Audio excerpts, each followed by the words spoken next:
Mga kasari, tutur ko kayo dito sa ating mini store. Ito ang itsura ng mini store natin sa labas. So cute. Wala lang, in love lang ako sa itsura ng store ko kahit ganyan lang ang laman. So, andito tayo sa chichirya section. And thankful talaga ako dito sa hanging strip na to. Nakakaganda. Then pati dito sa ating plastic na to kasi iwas kain ng mga daga. So yan, andyan ang ating mga kamatis. Hindi siya mabenta masyado. So okay lang, pwede namin yung gamitin para mamaya sa ulam. Naming itlog. Yun, itlog bigas. Kapag dito ka naman banda, magawi. Dati wala yung screen dati. Open yan. Kaso pinalagyan ko sa sawa ko. Kasi sayang nung space. Open yan before.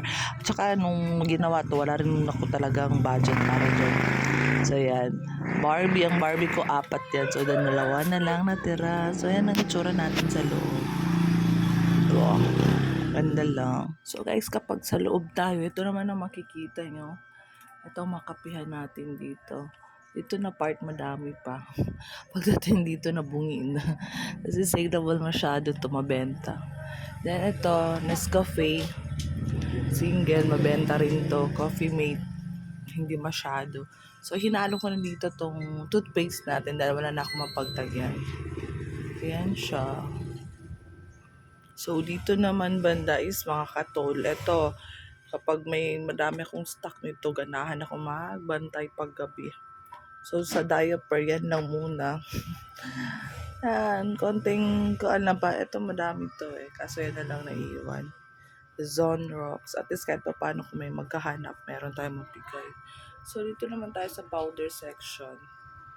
Yan siya. Ito, wings na orange mabenta. Yan siya. Yan ang ating shampoo section. Then, pag dito ba naman nagawi, dito ang ating ketchup, napran, soy sauce, vinegar. At sa cup noodles natin, ito na lang natira. Magdagdag lang tayo kapag meron na. So, dito naman sa can section, hindi ako masyado nakakabili. Kasi kapag to maraming laman, mababa. So, yan na lang muna. At the same time, wala pang pambili. Sa noodles naman, ito mabenta talaga to siya. So, ito na lang din ang natira. Ito kagabi ko lang ni-refill kasi may stock pa ako na nilagay. So, pag dito ka naman nagawi, andito yung mga natira good. Yung mga putol na, i-display ko ganito para makita ng mga pamangkin ko kasi sila ang nagbabantay. Tapos, eto, toothpaste. Tapos, eto, stick. And eto pa, yan yung mga natira. Tapos, ginanyan ko para makita, ma-display.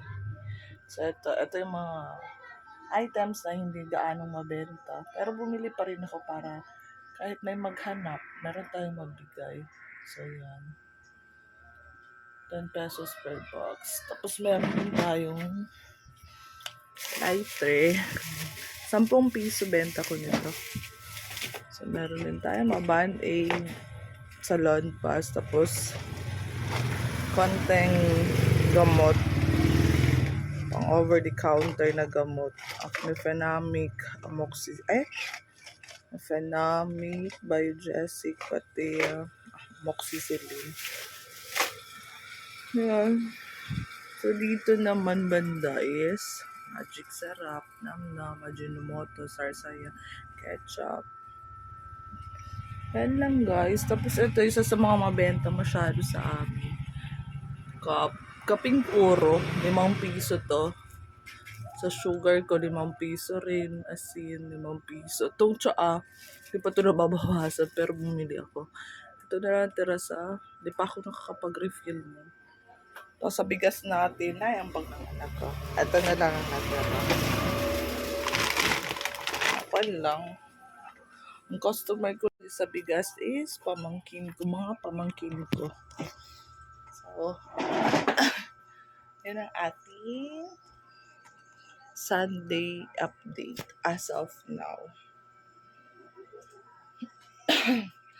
Sana guys, manood kayo sa YouTube channel ko, pati pa-subscribe na rin.